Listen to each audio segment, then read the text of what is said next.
Think like a queen. A queen is not afraid to fail. Failure is another stepping stone to greatness. Despite this amazing woman's humble and troubled beginnings, she became one of the most recognizable faces in the world, not to mention a television host, actress, producer, philanthropist, and entrepreneur. The purpose of the speech is to inform you about the inspiring back to riches story of the life of Oprah Winfrey.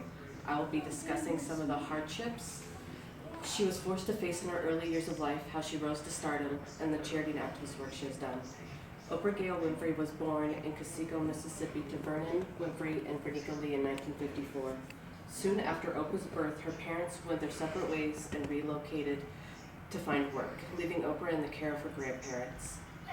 Her grandmother taught Oprah to read by the age of 3 and would have her recite scripture at church. At the age of 6, Oprah moved to Milwaukee to live with her mother and half-sister Patricia.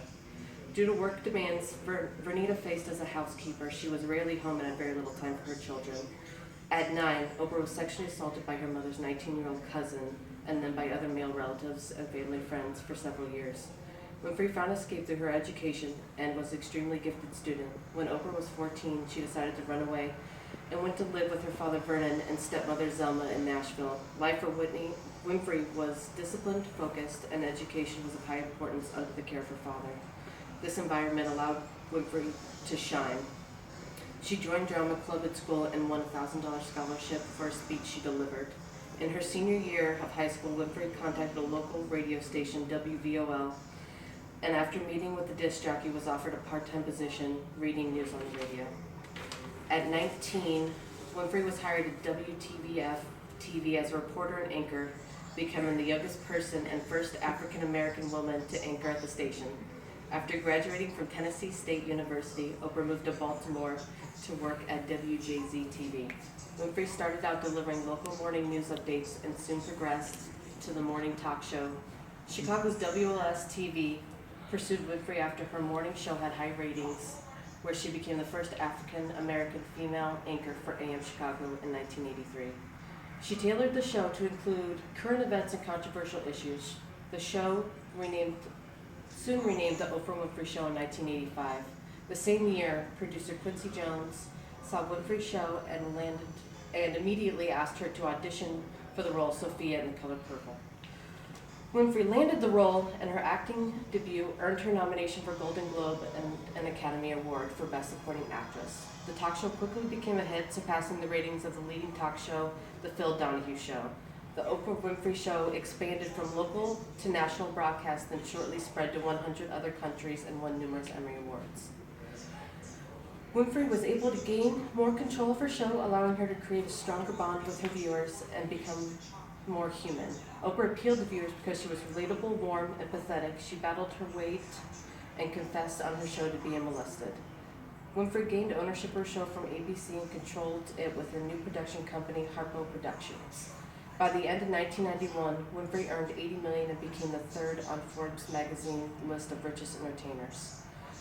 Throughout Winfrey's career, she acted in numerous movies such as Native Son, There Are No Children Here, Lee Daniels the Butler, and produced other talk shows including The Rachel Ray Show and The Dr. Phil Show.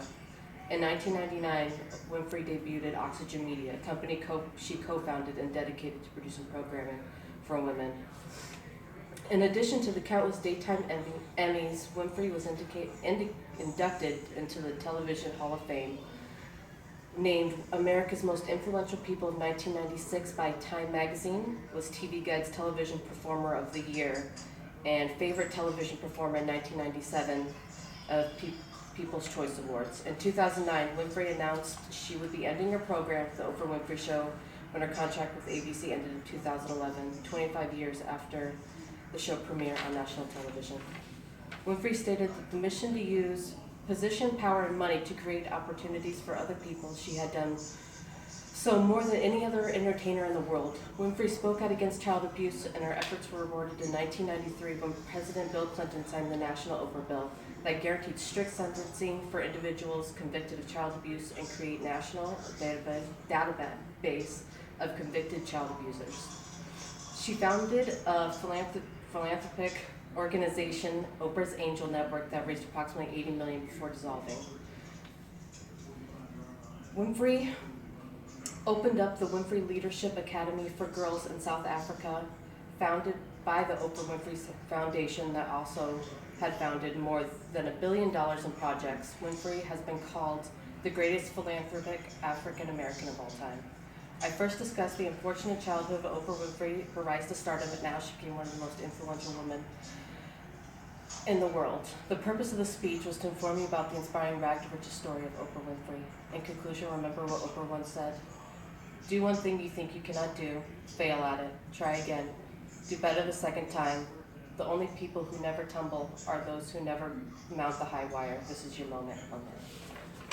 Thank you. Yeah. Oh.